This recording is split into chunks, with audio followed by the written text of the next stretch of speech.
Otro de los temas que recorrió 1996 y va a seguir recorriendo el 97 y el 98 hasta que el debate se sincere, en medio de la crisis presupuestaria que sufren los militares. ¿Tienen sentido las Fuerzas Armadas tal como están concebidas? Vino un coronel, esta boca es mía, retirado, coronel democrático, tanto como que es miembro del CEMIDE, el Centro de Militares por la Democracia Argentina, Horacio Ballester, el 23 de septiembre del año pasado. Y charlamos de este tema, del que pocos se animan a hablar. No digo tanto por el lado de los periodistas, sino por el lado de los que protagonizan.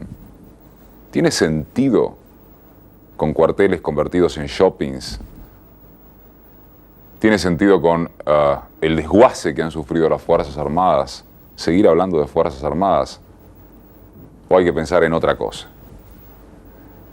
Horacio Ballester, esta boca es mía, la repito, 23 de septiembre del año pasado, pero como si fuera hoy, 26 de enero del 97, y como va a seguir siendo cada vez que queramos hasta que el debate se sincere. Ahí está. Digamos que, en extrema síntesis, todo país que se precie tiene que tener un proyecto de desarrollo que busca la felicidad de sus habitantes. El avance de ese proyecto choca con otros proyectos nacionales y se generan así las llamadas hipótesis de conflicto. Que suelen ser secretas, ¿no? Las que trata el Senado. En realidad las hipótesis de conflicto tienen que ser públicas. Esas hipótesis de conflicto normalmente se solucionan con medios diplomáticos o con medios económicos. Aquella hipótesis de conflicto que no se puede solucionar por esos medios económicos o diplomáticos y que requiere el poder militar se convierte en hipótesis de guerra. Entonces, sobre la base de esa hipótesis de guerra es que las Fuerzas Armadas tienen que adecuar sus organizaciones, sus armamentos, todo lo que hace al funcionamiento de unas Fuerzas Armadas. Porque no hay organizaciones militares químicamente puras que se adaptan a cualquier país, época y circunstancia. La organización del ejército de Laos no puede ser igual que la del ejército de Alemán, y así se puede dar tantos ejemplos como países existen en el mundo. Ahora, el problema actual de la República Argentina, desde el punto de vista de las Fuerzas Armadas, es que este modelo neoliberal, con dependencia total hacia los Estados Unidos, con el cual, según el canciller, mantenemos relaciones carnales, no tiene hipótesis, ni siquiera hipótesis de conflicto. Porque hasta el problema de las Malvinas, que tendría que ser una hipótesis de conflicto nacional, está siendo manejada como un problema interno de la Cancillería. Ahora, yo supongo, Horacio, que mucha gente que pueda estar viendo y escuchando este tipo de conceptos, no solo en este programa, puede decir, pero ¿no es bárbaro no tener hipótesis de guerra? Me parece muy bien que no haya hipótesis de guerra, pero entonces en ese caso no perdamos tiempo. Disolvámosla a las Fuerzas Armadas, porque si no hay hipótesis de guerra, si no necesitamos las Fuerzas Armadas, ¿para qué las queremos? Hace poco Marina hizo un planteo ante el gobierno y el gobierno le dio la plata, porque claro, ¿cómo se iban a enojar con Estados Unidos? Tenían que hacer un ejercicio conjunto con naves de Estados Unidos, el operativo UNITAS. ¿Para qué queremos ese operativo UNITAS? La Marina también está buscando dinero para financiar la motorización, digamos, del portaaviones que está fuera de servicio porque los motores no andan. Bueno, ¿en qué hipótesis de guerra puede llegar a tener la República Argentina que requiera el empleo de un portaaviones, una pista de aterrizaje en un teatro de operaciones lejano?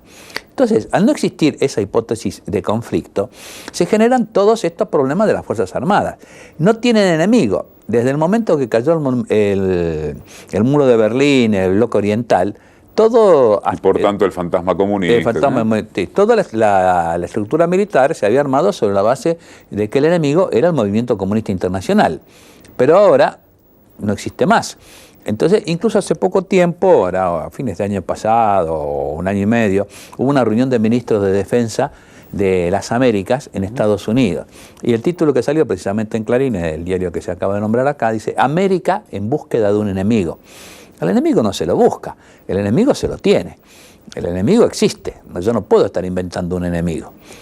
En el marco de todo esto que estás comentando, aparece un proyecto de ley consensuado de reestructuración militar. Yo te preparé para que vieras, de todos modos ya lo debes haber visto fundamentalmente, entonces lo preparé para ustedes, medio como un resumen en 2 tandas de placas de en qué consiste aquello en lo cual la clase política, incluso la parlamentaria, ya no solo el menemismo, están pensando respecto de las Fuerzas Armadas. Entonces quiero que un especialista como vos vaya viendo y recorriendo estos puntos. Vemos la primera tanda de placas, por favor.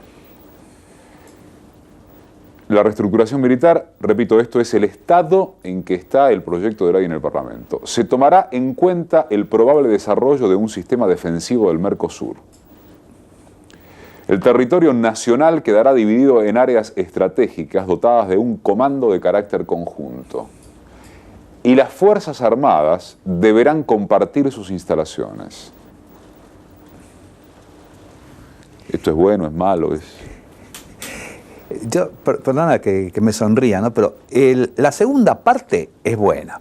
Que las Fuerzas Armadas compartan sus instalaciones, que el territorio del país se organice sobre la base de comandos conjuntos, porque precisamente está escrito por los propios historiadores ingleses, una de las causas por las cuales se perdió la guerra de las Malvinas fue porque cada Fuerza Armada hizo su propia guerra.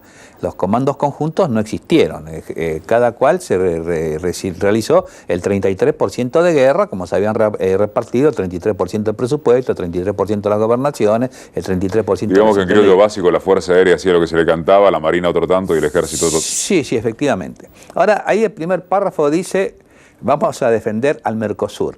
Sí, literalmente el proyecto dice, se estimulará la creación de un sistema defensivo del Mercosur, es decir, Uruguay, Brasil, Paraguay y Argentina. Claro. Bueno, entonces yo pregunto, ¿quién va a atacar al Mercosur? Ese enemigo que viene hacia el Mercosur, ¿viene por tierra, viene por mar, viene por aire? Porque según sea el enemigo, es totalmente diferente el planeamiento de la defensa. Y según sea la defensa que se ha resuelto, que se ha planificado, esa debe ser la base de la organización de las Fuerzas Armadas. A mí me da la sensación, después de escucharte en este tramo y en el anterior, antes de ver la placa, que en realidad lo que están haciendo, bueno, de algún modo vos mismo lo dijiste, es buscar alguna hipótesis de conflicto porque es lo único que puede excusar la todavía existencia de las Fuerzas Armadas. En el fondo parecieran no estar convencidos de que tiene que haber militares en el marco de modelos como este. En el marco de modelos como este, indudablemente, no tiene que haber militares, salvo para cumplir las misiones represivas que corresponden a este modelo. ¿Hay novedades con eso? No novedades, pero ¿hay alguna pelota informativa con eso? Y la práctica... El tema represivo, digo, ¿no? La práctica va llevando que en cumplimiento de las leyes de defensa y de seguridad, en caso de que las policías y las fuerzas de seguridad sean sobrepasadas, corresponde el empleo de las Fuerzas Armadas. Ayuda que ya le deben de dar, o apoyo que ya le deben de dar desde tiempo de paz, digamos, desde el punto de vista logístico y desde el punto de vista de inteligencia. La otra misión que están desesperados por imponer a nuestras Fuerzas Armadas es la lucha contra el narcotráfico. Entendiendo como tal, en la realidad, no en el juego de las palabras, la lucha contra los campesinos que quieren ser dueños de sus tierras y que no aceptan seguir viviendo en la miseria. En este sentido es importante destacar que el Pentágono de Estados Unidos durante décadas se opuso a que las Fuerzas Armadas estadounidenses, y en consecuencia la de Latinoamérica, lucharan contra el narcotráfico. Más aquí que al caer el bloque oriental se quedaron sin enemigo. Entonces, al quedarse sin enemigo, les disminuían el presupuesto.